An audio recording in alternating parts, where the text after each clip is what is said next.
Hi all, Gay Methuselah. Just a little quick paint tip on those of you who've been following me on my painting and the ridiculous. Today I slopped on some paint. I put the figures up on Twitter to show what I was doing here, but now I'm starting to get into the meat of the project. And there's something I wanted to show you that's kind of interesting. Sometimes when you buy paints, you have sort of, I guess as the old artist used to say, happy accidents. And in this guy, I was working with reds and browns, which is going to sort of be the palette again for this week. And I wanted him to have red hair. So I painted his hair the sort of bright red and then used yellow and orange highlights to get it really, really bright. But then, of course, you got to settle it down to make it look realistic.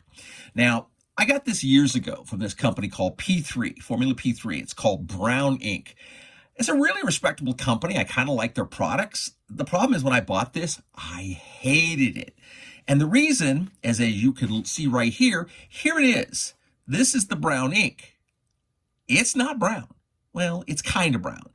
It's got this real heavy red palette color to it. And, you know, I was mad. I put it away, went out and bought myself another brown ink, and it was using it. But then I sort of realized in times when I'm painting in reds, it's kind of cool. Now, here's a figure. I just put it on. I put on the reds. I put on some little highlight, and then I hit it with this brown ink. And now, as you can see, I'm getting a brown tone, but it'll show much more when it dries. But up in here, it's got a red, tone to it. So it's giving you this darkening and highlights of red and staying with brownish, so it sort of mutes it down, but at the same time it keeps that sort of vibrant red going. Now in a repair figure I'm doing, it was originally red in here where the monster's body part had been ripped away, skin, and you see the bones of the sort of dead creature. Of course, I threw the brown ink in here.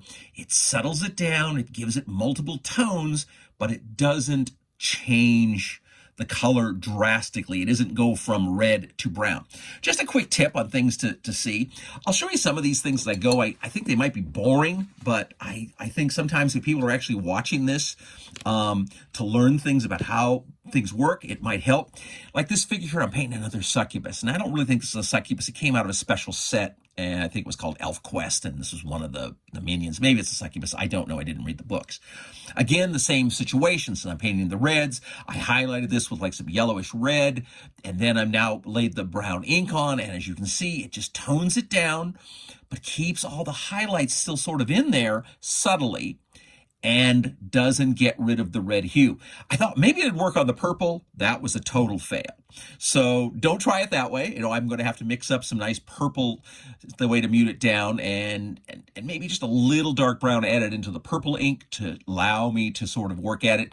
The other thing that's going to change on her is I hate her hair. I really thought that maybe red hair was going to go really nice with this, and there's just no contrast. So I'm going to go to my favorite demonic black here, and she's going to end up with nice black hair. So just some things to work on and things to think about while you're painting.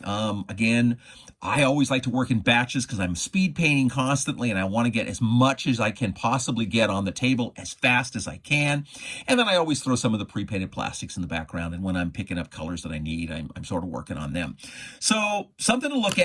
Until we have a chance to speak again, fight to me devils fight, for I hate peace, and paint on.